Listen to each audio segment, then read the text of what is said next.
દેખો, આપણા સ્વાર્થના લીધે આપણે બિલ્ડિંગો ને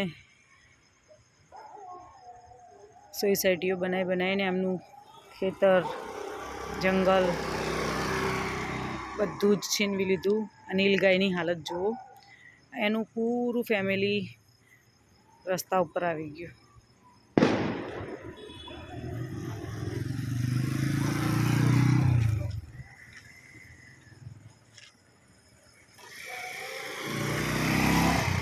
એનું પૂરું ફેમિલી છે, 1 2 3 અને 4.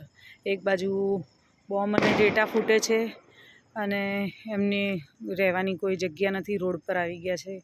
માણસ એટલો લાલચનો ભરેલો છે કે આ લોકોનું કંઈ જ ગુના વગર એની સજા મળે છે.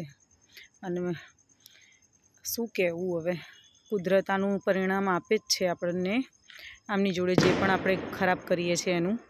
પર મનુષ્ય સુધરી જાય તો સારું છે, નહીંતર વિનાશ નજીક જ છે. કોઈનું ઘર છીનવું એ મોટામાં મોટું પાપ છે, અને આપણે આમનું ઘર ટોટલી એકનું નહીં પણ બધા જ જેટલી પણ નીલગાય છે, જેટલા પણ જંગલી જીવ છે, એમનું ઘર છીનવીને આપણે બંગલોઝને, ફ્લેટ્સને, મોલ્સને બધું બનાવીને બેઠા છીએ. આ લોકોની સ્થિતિનો આપણને સહેજ પણ અંદાજ પણ નથી. આપણે સ્વાર્થના ભરેલા છીએ, સ્વાર્થના ફાયદો શોધીએ છીએ બસ. આ લોકો રોડ પર આવી ગયા છે, એમનો શું ગુનો છે? કશું જ નહીં. તો પણ એમની ફેમિલીને લઈને રોડ પર આવી ગયા. જ્યાં એમનું ઘર હતું એ ઘર પણ જતું રહ્યું.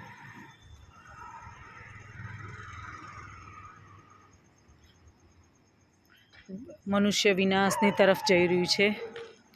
વિનાશ, વિનાશ, વિનાશ. આ લોકો બોલી નથી શકતા, પણ એ જે ઉપરવાળાને જે એમની જે અંદરની કલ્પના છે જાણ કરે છે, અને આપણી માટે બહુ જ ખરાબ સાબિત થશે. એમની દશા તો આપણે જાણી પણ ના શકીએ. મનુષ્ય એટલો લાલચી ને કોઈ શબ્દ નથી હવે. એનું પૂરું ફેમિલી, અને આવા તો કેટલા હશે જીવ કે જે આ રીતે રોડ પર આવી ગયા હશે. આનું પૂરું ફેમિલી, 4 2 બચ્ચા જ લાગે છે, ના 4 બચ્ચા જ લાગે છે. અને એટલા ગભરેલા છે, અને લોકો એટલા અવાજવાળા ટેટા ફોડે છે ને આ લોકોની ઉપર નાખે છે ને કંઈ શબ્દ નથી કહેવા માટે.